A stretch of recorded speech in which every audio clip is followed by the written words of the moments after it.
Donc Denis Bled, je suis cofondateur de la société Ender Océan. Le principe, le principe qu'on a eu, nous, pour notre société, c'est de dire comment je peux lutter à titre personnel contre la pollution sous-marine et surtout comment est-ce qu'on peut faire pour que tout le monde lutte contre cette pollution sous-marine. Alors il n'y a pas, on va dire là pour le coup, il n'y a peut-être pas 10 millions de solutions. Celle que nous, on a identifiée, c'est de créer un jeu vidéo qui va vous permettre en fait, d'apprendre à piloter un robot sous-marin. Et ensuite, une fois que vous aurez appris à piloter ce robot sous-marin, vous allez en piloter un vrai pour aller chercher tout ce qui est macro-déchets et engins de pêche qui sont perdus au large des côtes, plus exactement, plus proche des littoraux. On intervient, on va dire, jusqu'à 20 000 des côtes et à des profondeurs qui restent raisonnables, on va dire. Donc 15-20 mètres, c'est le max. On peut pousser jusqu'à 50, mais on n'ira pas beaucoup plus loin. L'idée, c'est vraiment, si on passe la slide, c'est de se dire, les joueurs, en fait, ils vont commencer, ils vont être sur des niveaux 3D, ils vont jouer à un jeu vidéo, ils vont apprendre à manipuler une pince, à se servir d'une suceuse, à détecter les déchets, à avoir des approches particulières. Et une fois qu'ils seront bien formés, on va les mettre dans ce qu'on appelle le centre d'entraînement. Le centre d'entraînement, c'est un bassin où là, ils vont vraiment piloter un robot physique.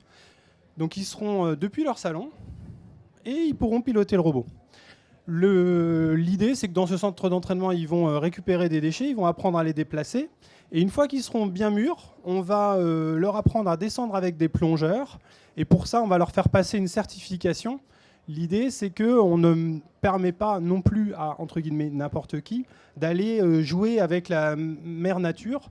On va leur faire passer une certif qui va permettre d'une part d'avoir une bonne connaissance de ce qui est bien et ou à ne pas faire, et également de ce qui est de tout ce qui concerne la sécurité des plongeurs. On peut revenir sur le slide précédent. Une fois que la certif est passée, l'idée c'est d'emmener en fait nos joueurs sur des missions réelles, de les faire intervenir en mer et dans les littoraux, et également de participer à des challenges de nettoyage. Donc là, on intervient dans les ports, on intervient sur des côtes prédéfinies, et on peut faire jouer tout le monde, les personnes qui sont en local, mais aussi les personnes qui sont dans le Grand Est, ou bien en Allemagne, ou bien... Donc il faut que vous sachiez que les robots qu'on a aujourd'hui ont été pilotés depuis le Sénégal, depuis l'Écosse, depuis Tahiti. Donc c'est assez prégnant. On a 2800 joueurs qui sont inscrits sur la plateforme. Et notre objectif, in fine, c'est de créer des communautés de personnes qui vont mettre à disposition leurs robots pour faire du timeshare par rapport à ça. Donc on est un peu pionnier sur le marché. Quelque chose qui est relativement nouveau, c'est une expérience unique et c'est une innovation un peu disruptive dans le sens où mettre du jeu vidéo pour aller lutter contre la pollution, c'est quelque chose qui n'existe pas. Et vous allez voir que notre business model qui suit, pareil, et sort un petit peu de l'ordinaire. Et aujourd'hui, on pense que c'est le plus pertinent par rapport à notre problématique. Justement, au niveau du business model, ce qu'on a prévu, c'est entre les niveaux des joueurs, c'est d'avoir de la publicité pour des produits de gens qui se sentent concernés par ce qu'on fait. Donc l'objectif, c'est que ce soit les sponsors qui payent pour les parties des joueurs et non pas les joueurs qui payent pour leur jeu. Le jeu, il sera en free-to-play. Il doit sortir à l'occasion de la Journée mondiale des océans le 8 juin 2022. Et évidemment, dans les autres activités, on aura des activités qui vont être, sur le slide suivant, des événements publics et privés qu'on peut organiser pour les sponsors pour faire tout ce qui est team building, sensibiliser. Notre objectif, c'est vraiment de sensibiliser. On était il y a 2 semaines, on a organisé un événement. En 2 jours, on a 120 personnes qui sont passées. Et dans ces 120 personnes, il y en avait une centaine, c'était que des enfants de 8 à 14 ans. Donc fondamentalement, voilà, ça pose un peu les bases et ils ont tous bien compris quelle était l'utilité de ce qu'on faisait. Et enfin, 5% pour tout ce qui est recyclage des déchets et valorisation des déchets. Déchets plastiques à valoriser, pas forcément évident. Slide d'après. Donc là, on est en train de développer le jeu vidéo. On s'appuie sur un studio allemand qui s'appelle Actrio Studio. On fait partie d'un incubateur qui est la Spielfabrik.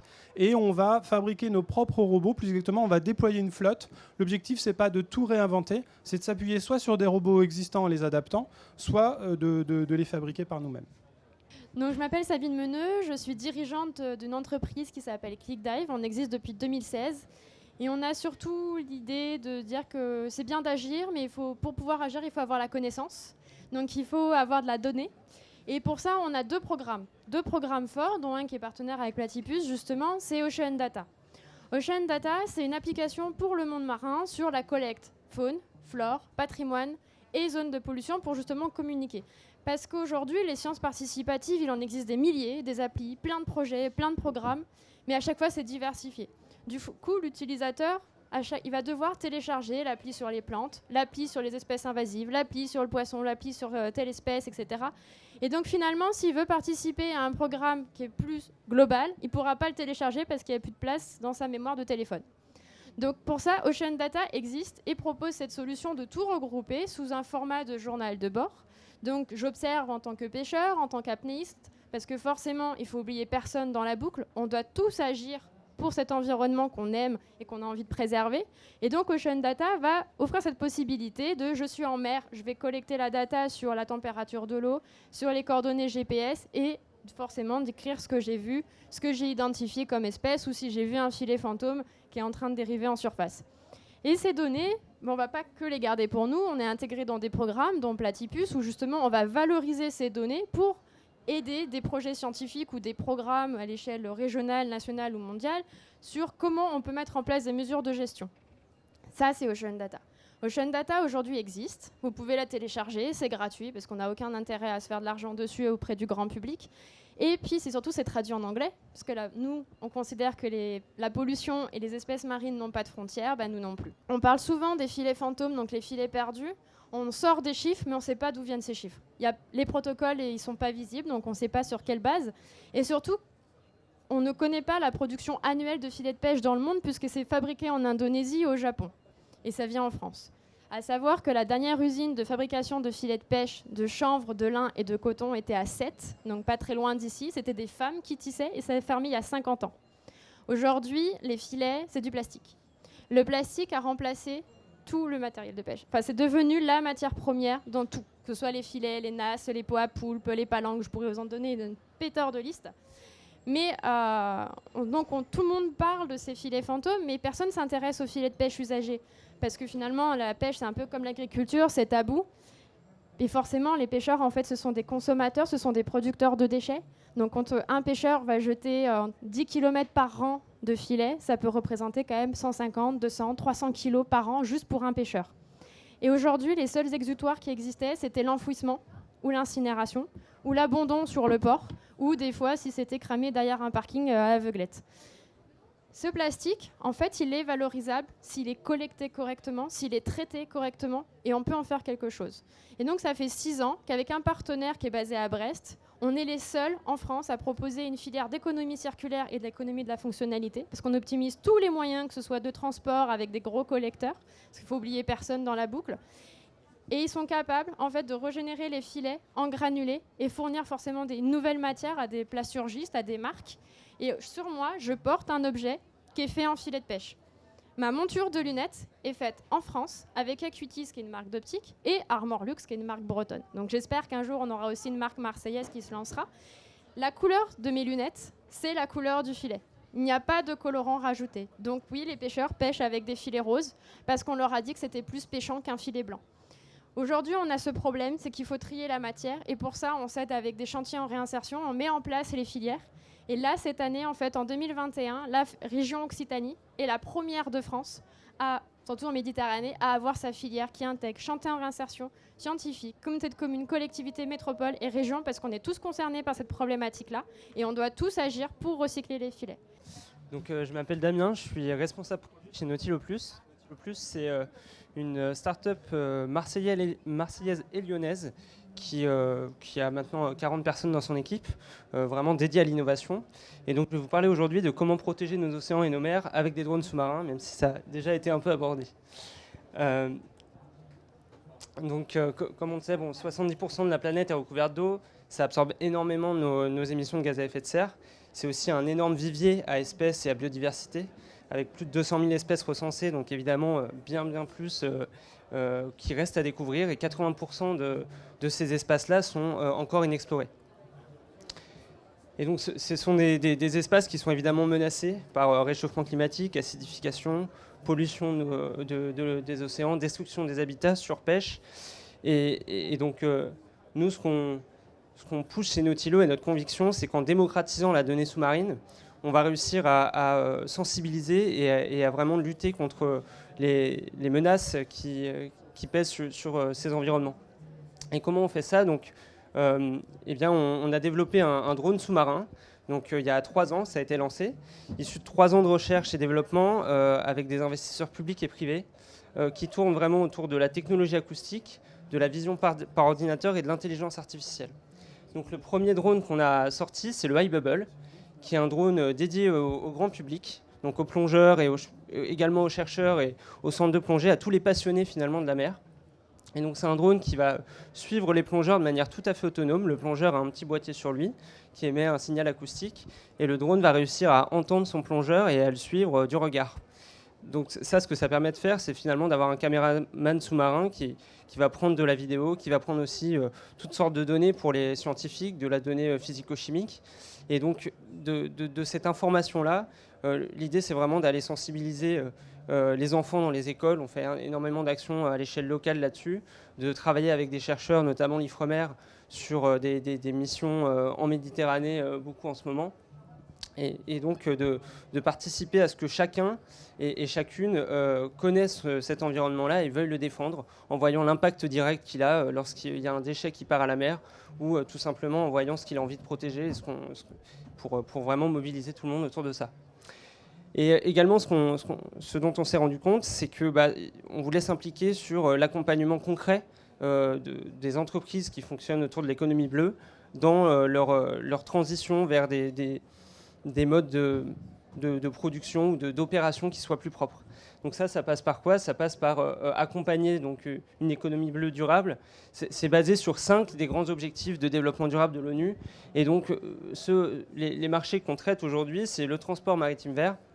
On a un projet notamment avec la CMA-CGM depuis quelques années maintenant autour de l'inspection de coques et donc de pouvoir, typiquement je lance un drone à l'eau, il va inspecter mon bateau et me générer un rapport de manière autonome grâce à l'intelligence artificielle. Et pourquoi ça c'est important? C'est parce que le développement d'algues et d'animaux sur la coque de navire pendant les escales, ça va générer une surconsommation de 10 à 20% de carburant et donc d'émissions. J'ai la chance depuis 3 ans maintenant de diriger la fondation Pur Océan, créée par David Sussman, un entrepreneur marseillais également. Aujourd'hui, l'idée, c'est de se dire, on a parlé de ce 50% d'oxygène, et si on regarde sur la slide suivante, c'est l'océan, c'est un nombre de solutions incroyables. Et donc, Pur Océan, c'est le financement de programmes de recherche, que ce soit des innovations environnementales. Certaines éponges de mer auraient la capacité de dégrader les plastiques. Parlons-nous d'une enzyme plastophage, de parler d'innovation technologique. Les drones, les ROV et autres technologies inventées par l'homme peuvent permettre des solutions, que ce soit des innovations sociales avec des outils de sciences participatives ou des innovations médicales. On peut trouver des solutions dans l'océan. Et c'est vrai qu'aujourd'hui, on n'est pas tous chercheurs, on n'est pas tous scientifiques. Par contre, on peut tous agir. Agir comment? C'est par l'idée de l'engagement. Bien sûr, nos chercheurs vont travailler, mais nous, on doit les aider par des gestes simples. Et c'est vrai que je vais vous présenter la goutte bleue. Comme dit si bien Maxime, qui nous accueille ici aujourd'hui, cette goutte bleue ne devrait pas exister parce que c'est un déchet de plus, certes. Mais ce déchet, c'est quoi? C'est un sac bleu recyclable qui invite à mettre 40 litres de déchets sauvages à l'intérieur. Et c'est vrai que c'est cette image du colibri. Et du colibri de l'océan, en ramassant 40 litres de déchets sauvages, en prenant cette goutte bleue, on peut agir de 3 manières. Donner pour la recherche océanique, en achetant ce bien. Agissant en ramassant ces 40 litres de déchets qui ne finiront pas dans l'océan. Il faut savoir que tous nos déchets, que ce viennent du fin fond de la France ou du bord de plage, se dégradent et réintègrent la chaîne alimentaire, n'oublions pas, et polluent notre biodiversité. Et le troisième axe, c'est partager notre engagement. Partager notre engagement, c'est le mettre sur les réseaux sociaux et de se dire, moi aussi j'agis. Et c'est travailler les comportements. Merci François Alexandre de nous aider à pitcher, de nous aider à communiquer. Fin du mois, septembre, c'est la semaine européenne du développement durable.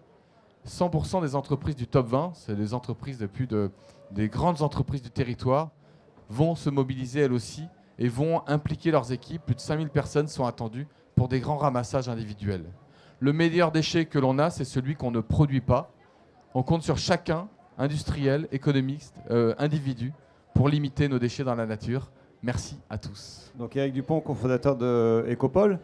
Alors nous, on est effectivement prestataire de services. On innove pas énormément en technologie. Juste, il y a une donnée qui nous a frappé, sans reparler de la pollution, vous connaissez tous ce plastique. Moi, il y a une donnée qui m'avait choqué, c'est ce qui arrive devant nous.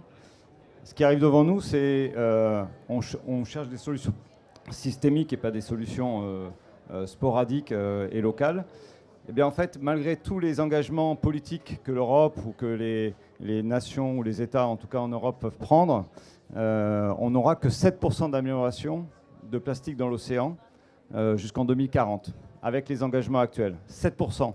Avec la quantité de plastique qui est produit, il faut savoir qu'en face de nous, on a une industrie. On est en mass market. Le plastique, c'est le troisième matériau le plus fabriqué au monde. C'est pas demain que ça va s'arrêter, même si on a beaucoup d'incantations. Ça sera plus 147% de plastique dans l'océan en 2040. Donc ça, c'est Pew Institute qui l'a mis en évidence. J'ai trouvé le slide assez parlant. J'en veux pour preuve les masques qui nous sauvent la vie. Ces masques polypropylène, 54 milliards de masques produits en 2020. Il y a 3% de fuite, ça fait 1,5 milliard de masques dans l'océan.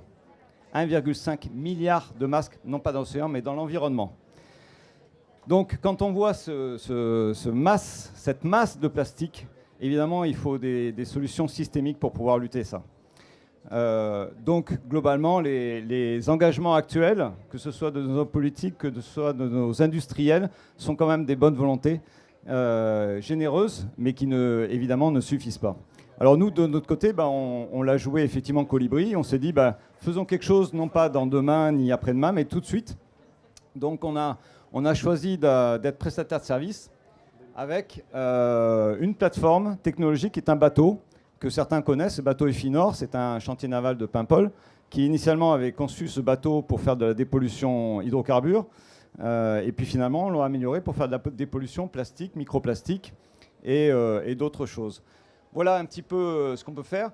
Juste deux idées. Les fausses bonnes solutions. Le plastique n'est pas biodégradable. Et j'ai retrouvé sur des plages du plastique biodégradable. Ce n'est pas biodégradable en conditions naturelles. En conditions industrielles, ça l'est, mais pas en conditions naturelles. Deuxième fausse bonne solution, c'est le fait de dire, s'il vous plaît, et la dernière slide. Ah ben non, elle a disparu. Ou alors avant. Bon, elle avait disparu. D'ailleurs, je ne sais plus ce que je voulais dire, donc je vais en finir là. Non, globalement, c'est nettoyer l'océan. Voilà, clairement, je ne veux pas aller contre les grands projets que vous connaissez, mais clairement, l'océan, c'est 1% des plastiques sont à la surface. Tous les autres déchets sont en, je dirais, couche intermédiaire. C'est entre 10 mètres et 30 mètres. Ensuite, c'est extrêmement dispersé. J'ai fait 700 nautiques, je peux vous dire que les déchets, ce n'est pas concentré. Vous avez un plastique là, un plastique là, un plastique là. Donc imaginez qu'on puisse sortir les 8 millions de tonnes de plastique qu'on met par an avec des engins aussi forts que la technologie. Je pense que c'est assez illusoire. On peut nettoyer le littoral, très probablement, mais nettoyer les océans, c'est assez une idée généreuse et il faut le faire, parce que du coup, ça éveille les consciences. Par contre, opérationnellement, en étant marin, bonne chance. Les solutions techniques, la science, il y a beaucoup de réticences par rapport aux scientifiques, l'innovation, la technique. Il y a beaucoup de gens qui sont contre. C'est dommage. Les solutions sont là. Les solutions, elles sont portées ici. Mais les solutions, effectivement, pour la partie financement et réglementaire, elles doivent être portées au niveau des politiques et au niveau des grandes personnalités qui nous gouvernent. L'Europe ne fait pas assez par rapport à ça. La France ne fait pas assez par rapport à ça. Je ne condamne personne en disant ça. Je dis juste qu'au niveau mondial, on a une problématique et un enjeu humanitaire que l'on doit tous relever. Et c'est tous ensemble qu'on doit le faire. Et je trouve ça formidable finalement qu'on a un combat qu'on puisse tous porter ensemble. Et c'est ce qu'il faut faire aujourd'hui, c'est travailler ensemble. Je ne supporte plus, et je le dis haut et fort, d'avoir des gens qui disent il faut arrêter l'innovation, il faut arrêter l'entrepreneuriat, il faut arrêter de consommer, etc. au nom de la défense de l'environnement. C'est tous ensemble, il faut continuer à vivre, il faut continuer à s'humaniser, il faut continuer à être humain, il faut continuer à s'amuser. Ça n'est pas antinomique du tout avec la lutte pour l'environnement. Il faut vivre, il faut innover, il faut travailler. Et tout ça ensemble, c'est totalement compatible et c'est ce qu'on veut faire tous ensemble. Voilà, merci beaucoup.